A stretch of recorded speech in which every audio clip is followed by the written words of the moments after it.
Uh-oh, you've got a big presentation coming up and you have never designed a presentation before. And on top of that, you don't want to spend money for Microsoft PowerPoint. You probably have no idea where to even get started, which is why I created this complete beginner's guide to creating good-looking, high-quality, top-notch presentations in Google Slides with the minimum amount of effort and, of course, using free software. Hey everyone, and welcome back. This is the Part-Time Economist, and in today's video I'm going to be showing you a complete beginner's guide for creating a presentation in Google Slides. Now, just a little bit of a background. Why are we using Google Slides? Number one, it's free. Number two, it's powerful. If you get Microsoft PowerPoint, it's a good product, but you have to pay for it. If you get some of the free kind of knockoff clones, they are free, but they don't necessarily have a lot of features.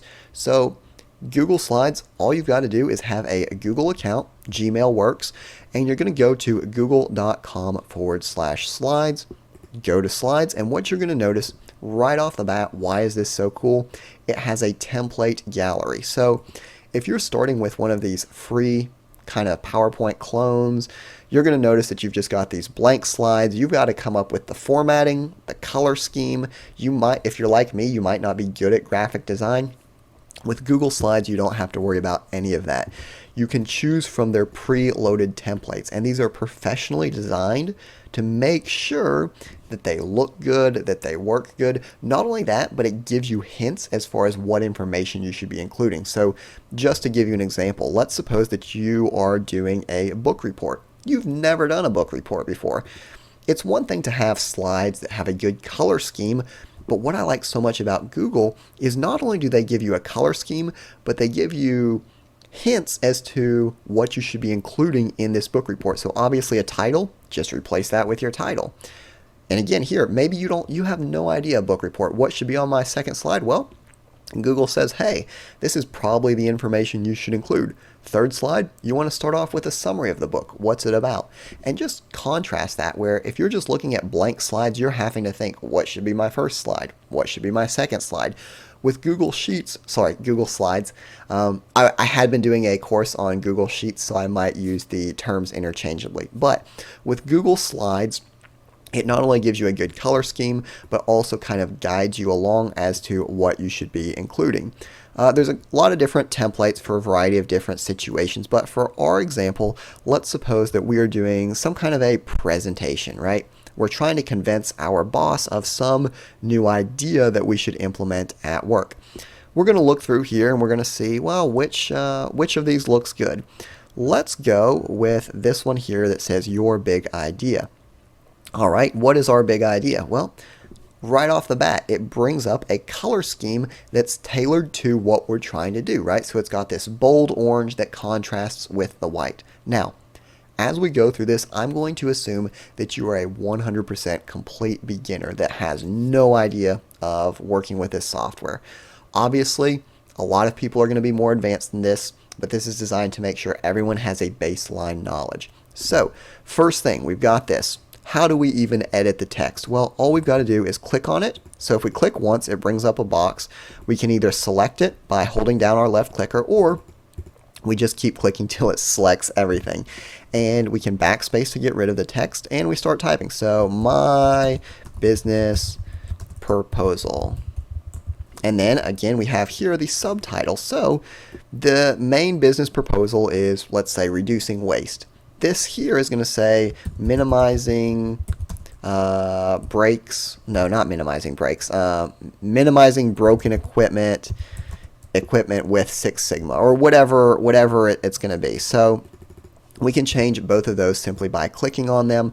One thing that people will also want to do with text, and I want to cover all of text, then we'll talk about images, we'll talk about multimedia. A lot of people will want to change the colors. Maybe they're doing it for their university and their colors are orange and blue, right? Florida Gators or something like that. You can change the text color. It's definitely possible. And you can do various things. You can italics, you can underline, you can do whatever the case may be. What I will caution you though, and one last thing I'll show you can also change the font by going here. I will caution you because you might think that Orange and pink just looks fantastic together. You might think it's awesome. And in your mind, it might be great. But remember, these were professionally designed to appeal to kind of a wide audience, to be generally acceptable, right? So in your specific circumstance, if you're doing a presentation for your university, you want to make it school colors, okay. But if you're doing a general presentation and you're not 100% sure that it's going to have the desired impact, what I would personally recommend, just stick with the templates. Yes, you might be able to do better. You might be able to add just a little extra flash in there, but in my opinion, the risk of making an error is way outweighing the little increase that you would get by customizing these too much. So that is just my personal opinion, and I will tell you that when I was doing one of my MBA projects, we used this exact template. We added a couple graphics and images, but we basically stuck with this for an MBA level project, final project actually. So they definitely work. They're definitely good. And with that being said, with text, I think we're good to move on to the next slide. Well, how do we move on to the next slide? Quite simply, we come over here and we click on it. Now, again, this is why I like Google Slides so much, because maybe if we were doing a business proposal, we have no idea what comes next. Well, it tells us.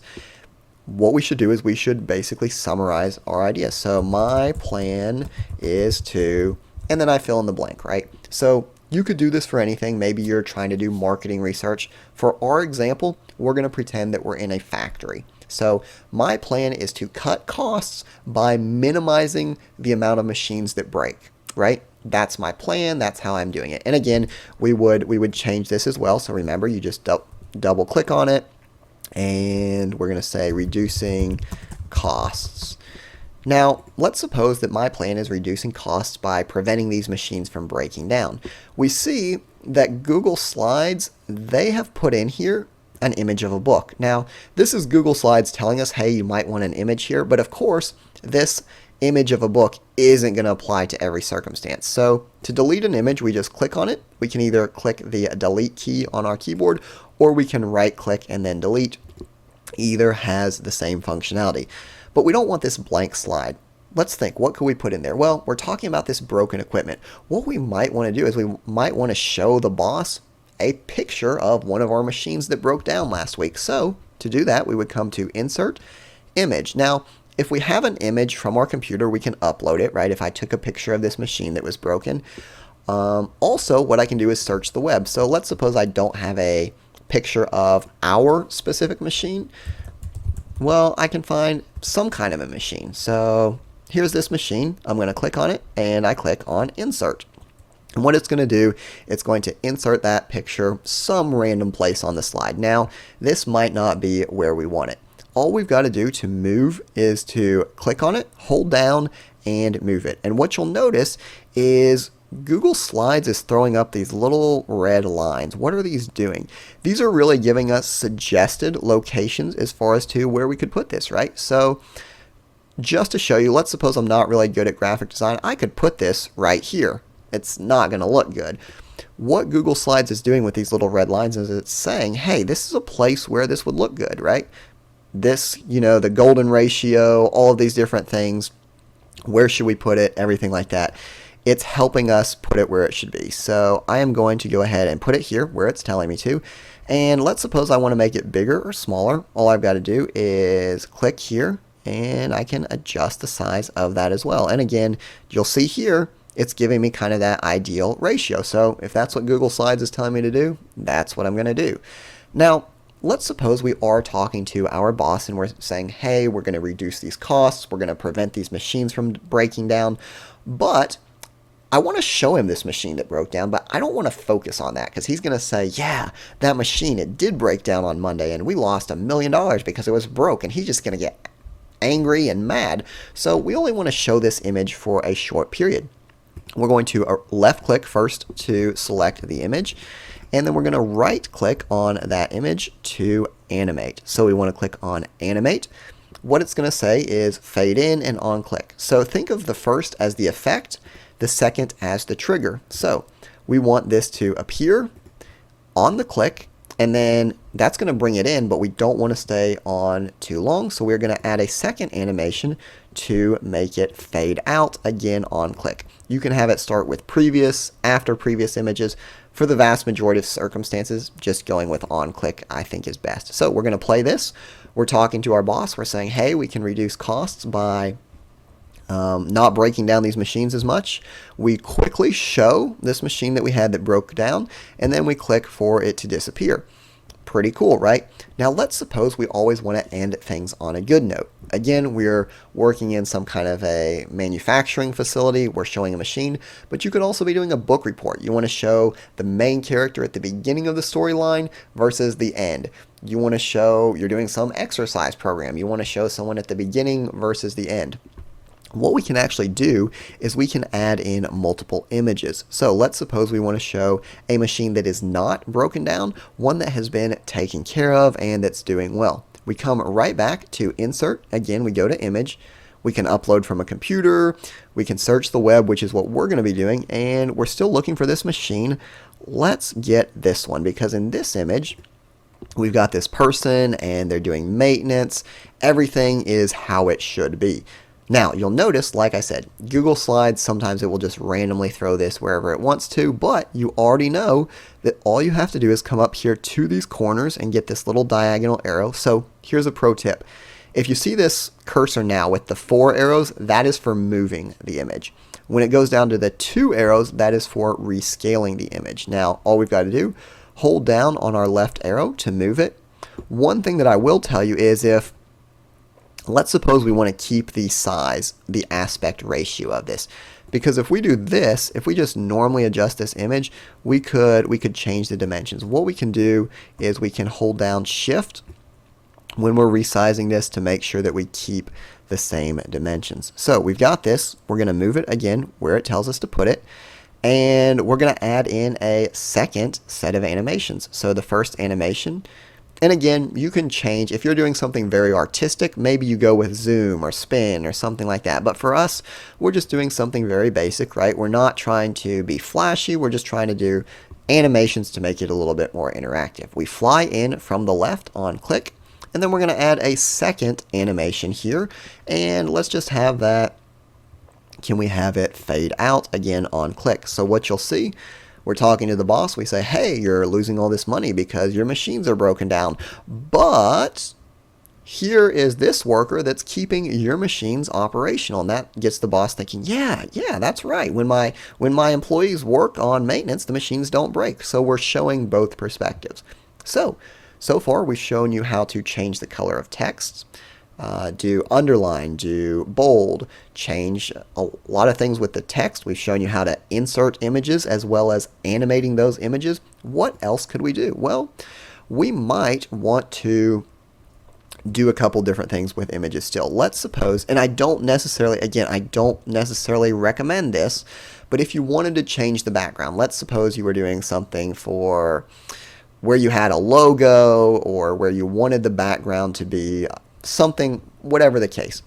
All you've got to do is click on the slide, and you're going to go to right click, change background, and you can choose the color or choose an image. So if you took a picture of your community center or you took a picture of your factory, you could upload those, or again, Google image search, factory. We're going to just upload an image of a factory, and it's going to go ahead and it's going to go ahead and pull that image in there for us. I'm not sure why that specific one didn't work. Why are you having trouble retrieving that? I'm trying to teach people how to use Google Slides here, and I was just bragging about Google Slides, and here it goes messing up for me. But let's try this one more time. We'll do a different image here. We'll use this factory. We will insert that.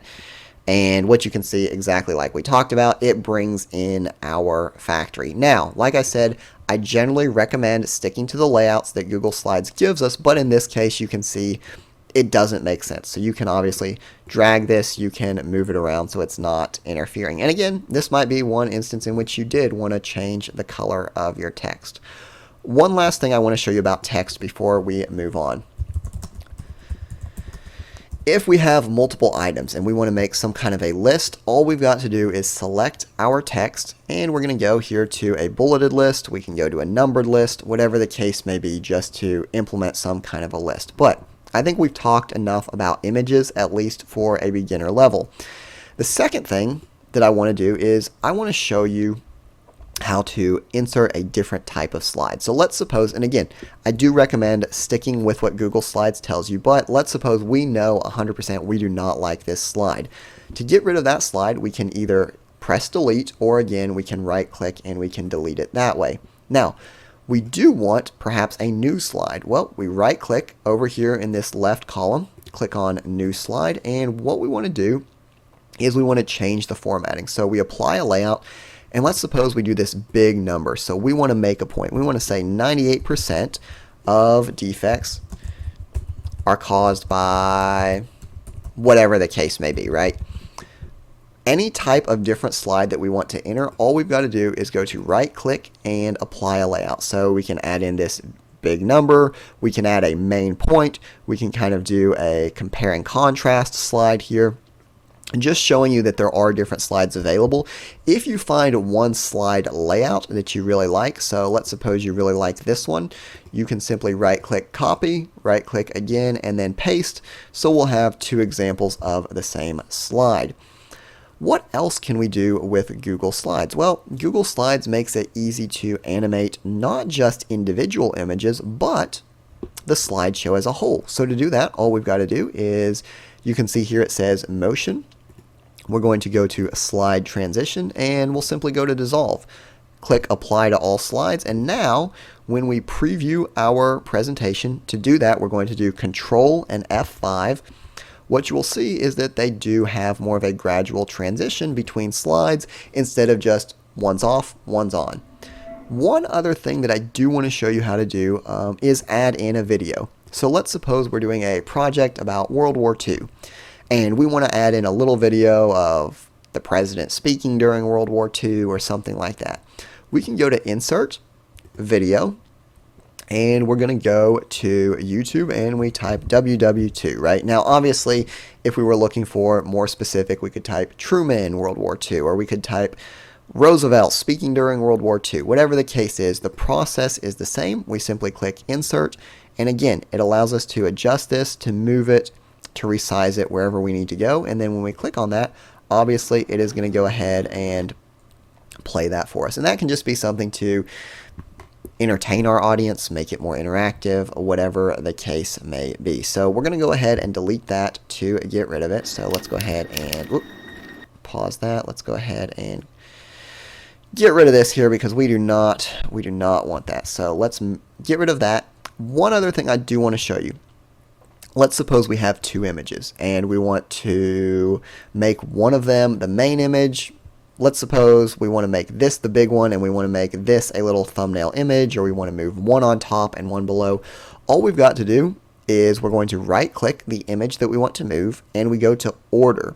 If we bring this image to the front, what you'll see is that the flags, they are now completely covering up these other images here because we have moved them to the top. Well, let's suppose instead we want this image on top instead.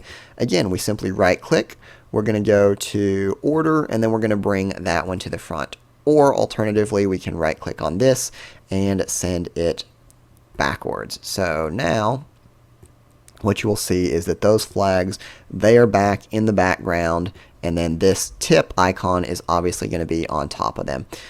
You could think of scenarios where that might be useful. I don't want to get too much into it because, like I said, layering different images on top of each other isn't necessarily something that a beginner would need to do, but it can be helpful nonetheless. So one other thing that I do want to show you, and this can be kind of helpful, is inserting shapes and lines. So let's suppose that this was an image, and it was an image of a machine that broke down, and what we're wanting to do is we're wanting to say, here was the error, right? This is why the machine broke down, and we want to point to something specific. In order to do that, we basically click on this little line icon, and we can draw a line to the specific point on the machine, saying, hey, this is where this machine broke down, right? And on top of that, what we can also do is we can change the line, right? So we can change the color of the line to make it stand out. Hey, this is where it broke down. We can also insert a variety of shapes. So if we're wanting to do some kind of a Venn diagram, right, we can insert various circles. And remember, if we're having trouble making sure this is perfectly circular shape, all we've got to do is hold down this shift so we can make one. Well, how do we make our circles the same size? Simply Control C, Control V, and now we've got these circles that are all going to be the same size, so we can make our own little Venn diagram here. And again, remember, if we want one circle to be on top, we simply right click, we go to order, and we can send it to the back or to the front. We can change the color. Oops, sorry about that. So this is what you'll notice. See how we're trying to click on these circles and it's actually bringing up this? If that's the case, we're going to want to send that to the back so that when we click in this space, we're actually clicking on those circles. And then we're going to change this fill color to blue on this circle. We can change the outline color. Just a couple different things we can do with shapes. But I think that's the vast majority of the basic stuff you're going to need to do with Google Slides. I've shown you how to choose a template. Really, that's the biggest step. Choose your template, drag and drop, right? If something doesn't apply to you, get rid of it. If you want to add something, you can add images, you can change things, but again, be careful because you don't really need to. Really, just getting the right template is gonna really help your presentation stand out. So with that being said, I hope you found this video useful. I know Google Slides has really helped me a lot when I was in my MBA program and even for kind of designing some of my videos, things like that. So I hope you found it useful. If there's any other topics you want me to cover, be sure and leave them down below. I'm really trying to do more of skills that will actually help people. So Google Sheets, Google Slides, maybe some programming. If you all want to get into that, just leave your comments down below. And I do appreciate you watching the video, and I'll see you next time.